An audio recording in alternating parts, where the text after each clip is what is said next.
Welcome, everybody, to Bayntree Wealth Advisors' new Dream Plan Retire Studio. I'm Andrew Ruffell, and I've got John Jangle, one of the advisors here at Bayntree. How you doing today, John?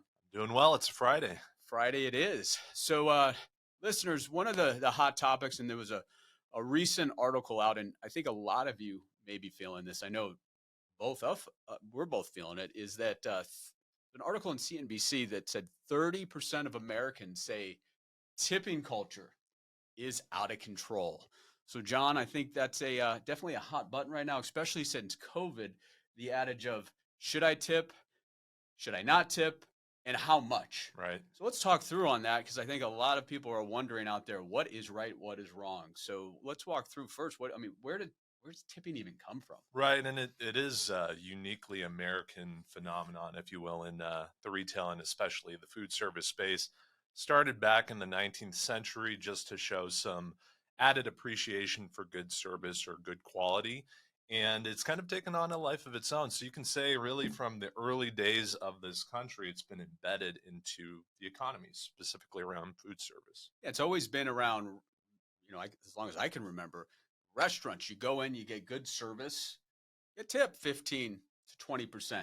And I think that still rings true. Absolutely, yeah. Got a lot of friends, a lot of clients that are in the service industry. So if you provide a service, AKA you're helping us with our meal, making it a good experience, knowing also that you're probably not getting paid that much, right? Right. Most waiters are getting paid a very low wage. Generally under minimum wage too. Right. So I think we can agree if we're at a restaurant, get good service, we're going to tip. Absolutely. And if it's exceptional service, do you ever go above 20? Oh, definitely. If it's a good meal, if the service is great, if it's not just somebody coming up, but somebody really interacting with you, I think it's warranted to definitely go above and beyond that 20%. Okay, so let's talk about then, as we're talking about restaurants and service, before we get into what a lot of us feel like, why are we even tipping for that? What if it's bad service? And I'm talking like, okay, we've got great service, we've got mediocre service, and then it's brutal. It makes your experience pretty bad, right? I can tell you personally, if I have bad experience, I still feel some amount of obligation to tip. And I don't know if other people are that way too, but it's generally not that 20% level. But I do feel that there is maybe this unwritten law or unspoken rule that, yeah, even if it's terrible service, there's still a little bit to be given there just because of the circumstances. I do think it's interesting too. I know we talked about this before. A lot of times, especially in the food industry too, you can have great service at a restaurant that maybe is not that pricey.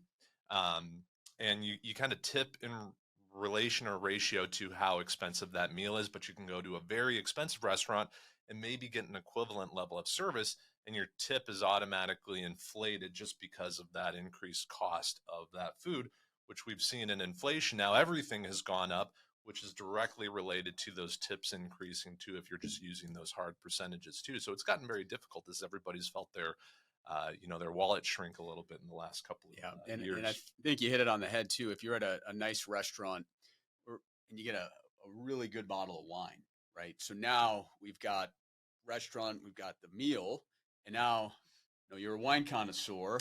Yeah, absolutely. Goes for that $200 bottle of wine. What do you do then? All of a sudden, your bill went up from maybe it was a nice dinner, it was going to be $250, which is expensive. I know that's about a nice dinner with 4 or 5 people, but now you throw in this beautiful bottle of Pinot. I feel like you have to tip on. I mean, it's just part of the deal, right? In that case, you're going to have to add that all together. You can't think of it as, at least in our experience, that, okay, here's our meal over here, here's the wine here. If you're going to go that route, you got to bite the bullet. Yeah. And on to your point, even if the service is lousy, maybe they had a bad day.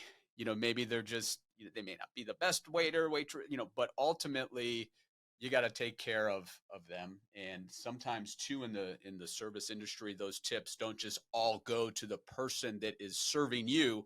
It might go to the line chef, the sous chef, it goes on and on. The tips. Yeah, absolutely. Yeah, so you got to think of it that way. So I think we can agree that if you go down, you sit, you have a meal, we're going to get tip is okay. So Now, since COVID, and we know back in that, it seems like it was 10 years ago, but 2020, 2021, all of us were just trying to help everybody survive, especially restaurants. And it was go in, couldn't sit down, so we're going to tip. And that became standard. Right.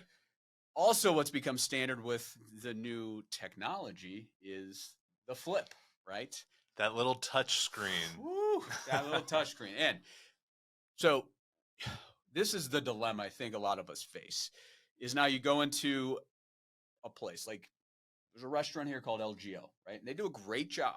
But if I'm going there and I'm picking up a meal that has already been created, been made, Right. no one serviced me. I went and picked it up and I walked to the counter. Didn't get a coffee, where we'll talk about that.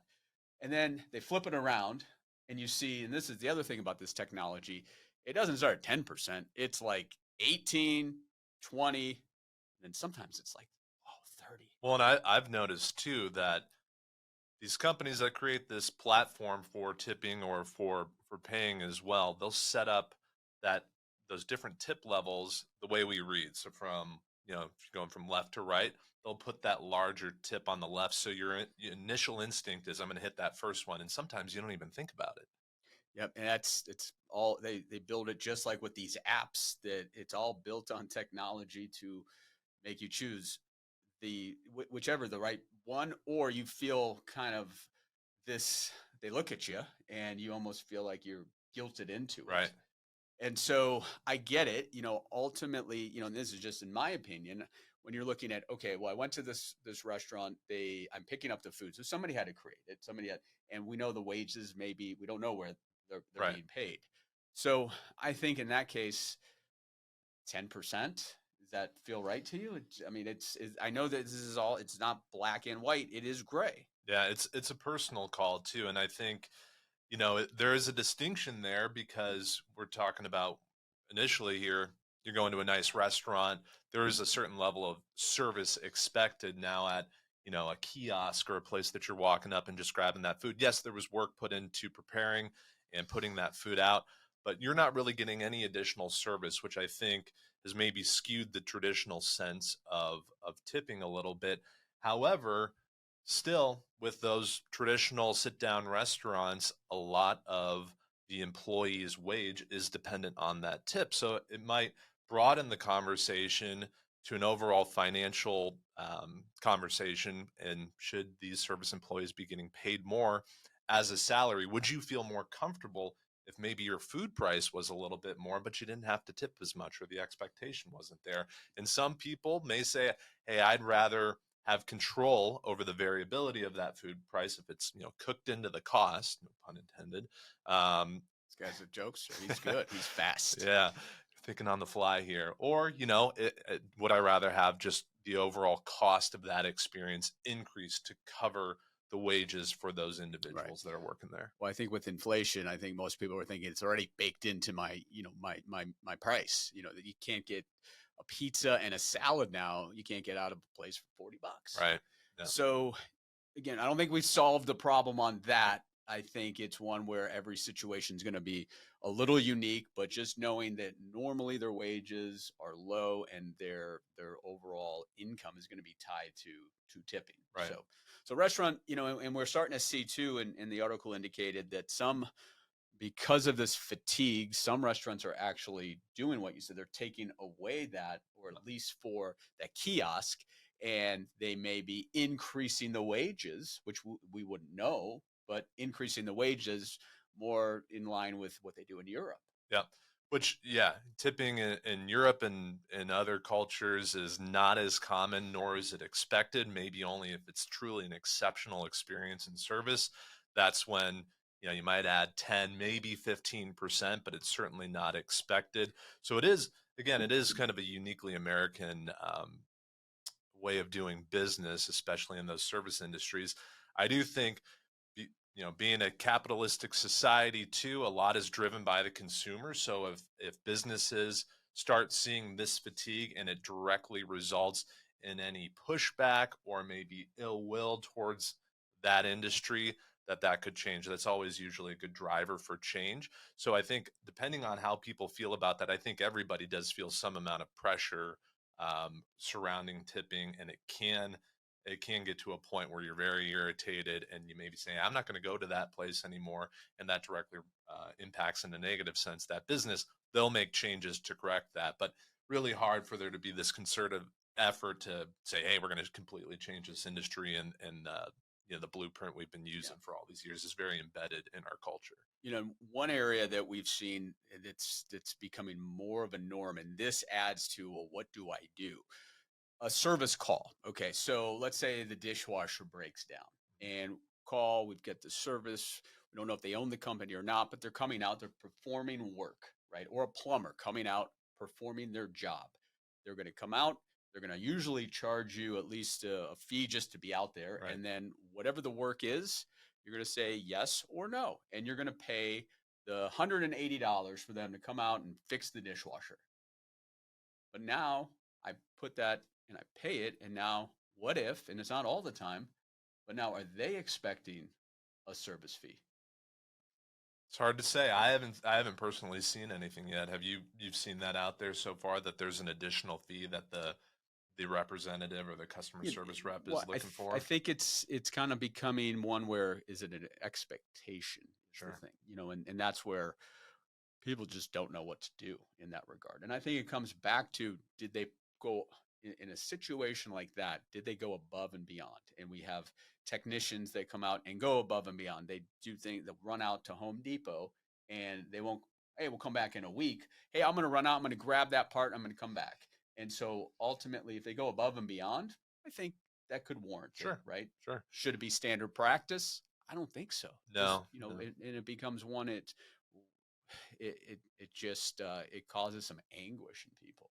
Right. Well, and I don't go to Costco and you have one of their employees helping you out loading the cart too. I don't know if you've ever tried to tip one of those individuals or those employees. There's corporate mandates that they're not allowed to accept tips too. So sometimes it is driven by the business whether or not you're even eligible to give a tip, and you obviously don't want to get somebody in trouble for accepting something they shouldn't be either. So it does make it difficult to navigate what you're doing on a day-to-day basis. I think exceptional service should be par for the course. So if something is outside of those bounds, that can directly relate to how much or how little you tip. But that's my approach. Yep. What do you do in Uber or Lyft? Are you a tipper? I'm not actually. Well, you're not. No. What is your rating? I don't even know. I don't actually Uber that much anymore. He doesn't Uber. I bet his rating is low because he doesn't tip, but I actually don't think those correlate together. So you're in an Uber. I mean, I have tipped before, but I don't make standard practice of it. I mean, to me, the driver's job is to get me somewhere safely. If they accomplish that goal, that was, what they set out to do. Maybe I'm a little too hard on them, but I think he might be. Sometimes I have a very good conversation, and I think, that is beyond expectation of just getting me from point A to point B safely. If I enjoyed that conversation, it added to the experience of what, my night was going to be, then sure, I'll give a little tip as a thank you. Okay. Well, I'm a tipper on that. And get a ride. Yeah. It's subjective, I guess, in that end. But on that line of transportation or travel, this is one that I think is this. It's either people do it or they don't. But you're in a hotel, you get pretty good service from the housekeeping. Yep. Most people I'll leave. So you'll leave a tip there. Yep. Okay. So how do you go about doing it? Is it at the end of the trip or are you doing it each day? It's at the end of the trip. Okay. Yeah. And so I think that's especially if you're in a place for 3 days and they're coming in and they're doing things and restocking. Only issue can be is like you had this person for 2 days and it's like, who's actually getting right? Is it the same person that serviced you at the end that was there at the beginning too? Yeah. And I don't really know in this case if there's a way around that. Sometimes we're starting to see hotels that will actually put the name of the person who's going to be servicing the room. And I've seen even a little QR code where you can do like a Venmo type situation. I have another scenario for you. How about the valet, the complimentary, so-called complimentary valet? How do you feel about that? Being a valet back in my day in Cleveland, this guy can run. You know what I'm going to say on that? That's a no-brainer. You tip the valet person. Yeah. Do you believe in that? I tip the valet. Sometimes it's frustrating when I can see my car, just a few Yeah. paces away, but that's kind of the day and age that we live in now Yeah. too. Well, it's part of it's pay to play in that case. Yeah. And usually it's a younger person that's maybe putting themselves through college. And especially out here, Arizona today is going to be 118 degrees. You go to a restaurant and they're running back and forth. You got a tip. Yeah. And I think, So it's never complimentary, no, but it exactly. is. Yeah, exactly. And I was kind of thinking about this as we were speaking too, from a business owner standpoint. I'm sure you've experienced it going back to the service industry, like plumbing, anything to do with home upkeep or repairs. A lot of times not incentivized, but encouraged to leave a good review. And that is almost a form of kind of social tipping too. Mhm. Hey, how was your experience? Can you go to share a review on Google or Yelp or any of these online review services too? And that can obviously, I think I look at it all the time. A lot of people look at it too. That you look at these online ratings that can directly drive business to a company too, and it's not necessarily a direct dollar tip going in somebody's pocket. It's a little bit more intangible, but kind of something interesting that's Well, built in. great point there. And I'll actually give you an example. This morning, I was waiting for bed frame that I purchased that I was returning. And so the company Helix outsourced it to a company called 1-800 Got Junk. Notoriously, they have been known for fantastic customer service. So ultimately, about a month ago, I actually hired them on my own to pick up something. It was the old bed frame that I needed out. When they called me to confirm that they were coming, this gentleman who was coming to my house called, introduced himself.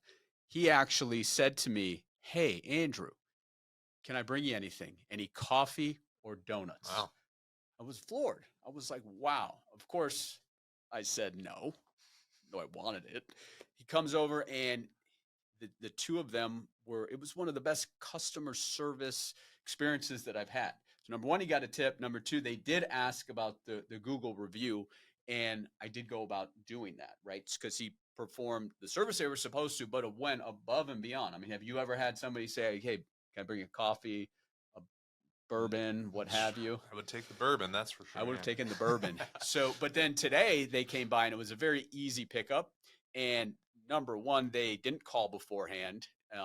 Number two, when he came, he was very nice, but he did ask, "Hey, we're having a contest and could you do a Google review for us?" So I didn't do the Google review because I didn't like being put on that spot. So you would have rather given the tip directly to him than go out and do the review. Well, this guy didn't get a tip because he was in and out in 5 minutes. All right. The other guy though Yeah. got a tip because he was busting, Yeah. busting his ass doing his thing.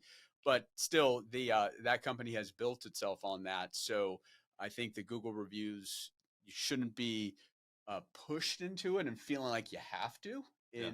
But it is one that they let you know to do it, or you get the text afterwards. Right. "Hey, how did we do?" And then go and do that review, because that is just with, as Yelp has taken, over the last 20 years, that is a great way. And I'm sure that you've picked some of your labors and Yep. different services because of the Google review. It's just like in our industry at Bayntree Wealth Advisors, a lot of the clients that come on board are from referrals, and they've heard from people that they trust, family, friends, colleagues, of the experience that they had. So I think in certain industries like the financial services industry, or when's the last time you had to pick a doctor? Usually you're not going into the phone book, or you're probably not using Yelp to find your No. doctor. No. It's always going to be on those type of, or attorney or CPA. It's going to be, you're going to get referred from somebody. Yeah. But I still think you may then get referred and then look to see, do they have any Google reviews? Yeah. Yeah. So it's one of those areas is that we always preach: perform your job, do exceptional customer service, and whether you ask for it or not, in our case, We're not going to have a tip jar out. yeah, no tip jar out. Unless it's bourbon, of course. But so bring any clients want to bring that by, but do your job, and then it'll come. Yeah, absolutely. And I think, kind of to wrap everything up, what we can see as how quickly kind of this tipping culture has evolved, that even 5-10 years down the road, it's probably going to look different from what it does today. So I think no one should feel pressured into giving a tip. That should be based off of kind of your own qualifications for what good service is and what is not good service. But absolutely, if you feel the need to be generous or not to be generous. Don't beat yourself up over it either way. Yep. And definitely, we want to walk away with this. Take care of people in the service industry. They do work hard. And I know there's tipping fatigue out there. Definitely becomes a comfort level, and feel it out, and don't revolt against it, but know when it's not right to tip. And that's it. You got to help keep the economy going. And definitely they do in most cases a great job and deserve it. Yep. So I don't think we've solved the world problems on that. It's great talking points, though, and it's going to continue, I think, to be dialogue as the tipping wars continue. Hope this was helpful. If you have any questions, below will be show notes as well as ways to get a hold of us. Not if you have tipping questions, but if you have questions in regards to your financial plan or anything in revolving income, taxes, those things. That's what we do here. And John, I appreciate you coming on, and hopefully one of our first episodes in the brand new studio. You can't even see the guitar. You're hiding from it there. I know. First time in the studio. It's great. We got the bull and the bear, and one of these days we'll get John to play the guitar. Next episode. All right. Happy planning, everybody. Take care.